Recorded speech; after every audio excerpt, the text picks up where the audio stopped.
Eoin, can you sum up what this game means to you and means to English cricket? It means a huge amount to me and to everybody in the change room. It's a culmination of 4 years of hard work, dedication, a lot of planning, and it presents a huge opportunity to go and try and win a World Cup. I think for everybody around the country, the support we've had throughout has been unquestionable, and that's, as a team, that is, it makes you feel extremely lucky to be part of a team that has that sort of support. I think it presents another opportunity for both teams and the ICC to sell the game on a huge platform. Two very strong sides, hopefully produce a really good game of cricket. It's on terrestrial television around the country and obviously various outlets online, but it presents a huge opportunity for us to sell this great game. And how do you feel personally today? It's a familiar venue, but very different circumstances. How do you ensure that that doesn't distract and you maintain positive? I think, I certainly feel pretty relaxed. It's nice to be home. I'm also very excited about tomorrow. We're going to enjoy the game regardless. We're going to try and take in as much as we can. It's a World Cup final. We're not going to shy away from that. As long as anything doesn't affect performance, we're going to try and take it in. You mentioned that national excitement. Has it manifested itself in any way in the last couple of days since you made the final? Not really. I think just the general level of excitement, messages you get through, people you meet on the street. It's pretty cool. And what will be your final words to the players tomorrow before you step out? I always get asked this before games. You never actually know what you're going to say until the morning of the game. You have to go in, see what the mood is like in the camp. If it's down, you need to pick it up. If it's too high, you need to bring it down. But majority of the time over the last 3 or 4 games, it's been right on point. I haven't had a lot to do. Finally from me, is everyone fit? Is Johnny Bairstow okay after his Yeah, everybody's fit, so that's good news.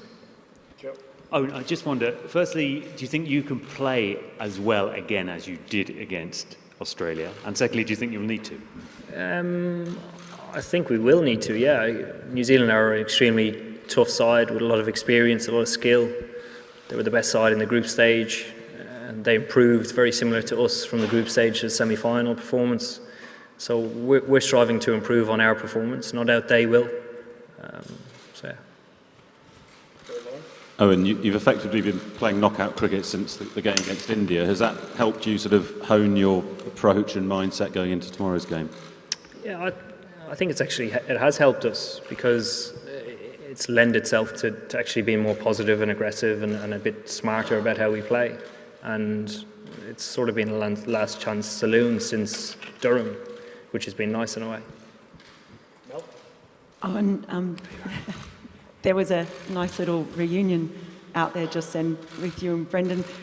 What did you just have a chat about? And is there a kind of nice symmetry, I guess, in the fact that it is you and New Zealand after they were so influential in this whole rejuvenation? Yeah, we just caught up outside.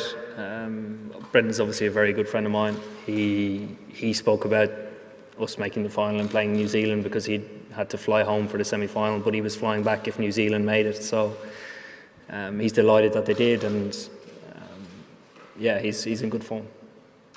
We're at the back of the room. Great. Eoin, what are the weaknesses in Kane Williamson's game? Is backing up, I think. Yeah. Chris at the front here. Sorry. I was actually going to ask you about Brendan McCullum as well, but I just want to know how much of an inspiration and how integral has he been in this team's kind of renaissance, if you want to call it that, since the last World Cup? I think he has had quite a bit to do with it. You could probably say about world cricket as opposed to just directed me. Obviously, we're close mates, and he's taught me a lot about leadership. And I think in 2015, the way that New Zealand played, very similar to the way that they're playing at the moment. They proved to absolutely everybody that you can perform at the highest level and get to the top by being yourselves and not trying to be somebody else or a different team or be somebody that is a bit of a novelty for everybody else. So that's quite cool. You've only used 13 players in the tournament, so that's 2 players who haven't played another one or two players who didn't make the squad who've played a big role. Your family and friends have helped. You just tell us a bit about. There's only going to be 11 people on the park tomorrow, but this, you're doing it for a lot of different people, aren't you? Oh, absolutely, and I think people up and down the country as well. I think that the two guys that haven't played a part have been brilliant for us.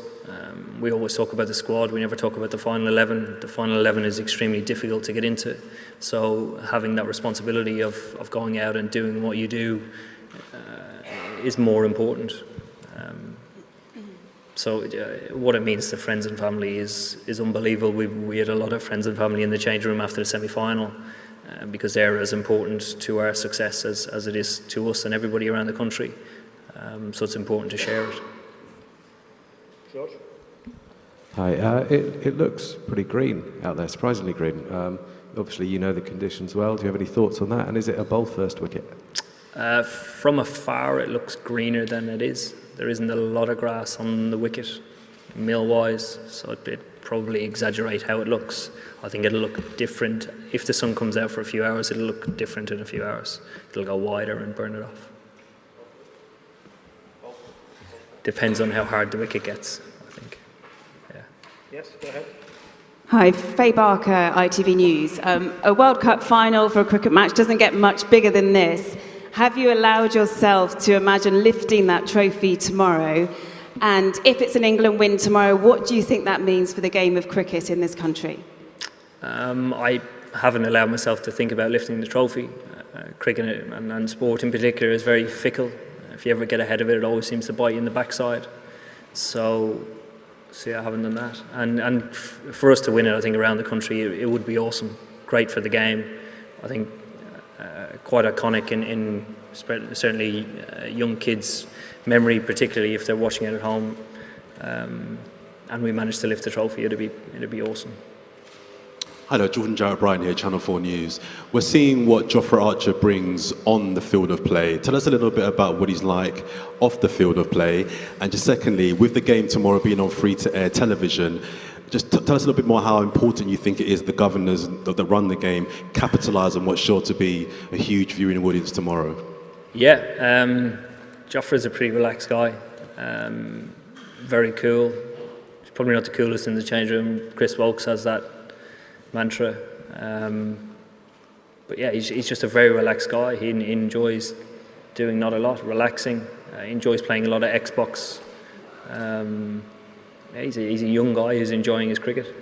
I think it is important, regardless if it's terrestrial or what outlet, that whoever the target audience is, and certainly for us or the ICC, it should be young kids. If that's online, doing it online, getting hopefully more exposure to the players and more insight into what cricket is about and what principles and I suppose disciplines it brings to young people being involved in it. Take a couple more. Oh, and you've spoken a lot about how your team has changed over the last 4 years and, modelling yourself off Brendan and all that sort of stuff. How do you think the Black Caps team has changed in that time, and how do you think they've changed from Brendan's captaincy to Kane's captaincy? I think the two boys have two different styles of captaincy. I think that's important for any leader. I think if you're trying to be somebody else, it's never going to work. You have to be yourself.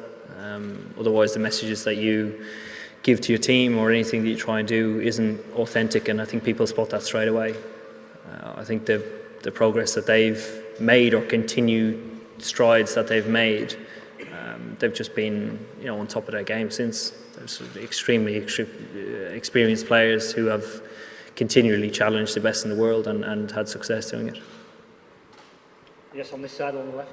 Hi, Eoin. New Zealand, apart from Afghanistan, are the only side that haven't scored 300 in this tournament, but they're also the side that have defended a lot of 240s, 280s. You guys obviously do a lot more deeper analytics of the game. So how do you look at this particular equation between bat and ball about what your opponents are doing? Yeah, I think in general throughout the tournament the scores have been a lot lower than they have previously here in the last 3 or 4 years. Us adjusting to that has been harder work than it normally is. But New Zealand have done it brilliantly. And Lords isn't ever a high scoring ground, so I'd say tomorrow isn't going to be a high-scoring ground, so it'll be a bit of a battle. We'll finish with Julian. You say it'll be a bit of the battle, Eoin. What impresses you most about New Zealand, and where do you see the game being won and lost tomorrow? It's difficult to say because they're such a stable side. They offer threats throughout with the ball, and they're just a stable side with the bat. I think there will be times, throughout the game tomorrow where it could be won or lost. But I think it'll be a really good game of cricket. Okay, thank you. Thank you very much.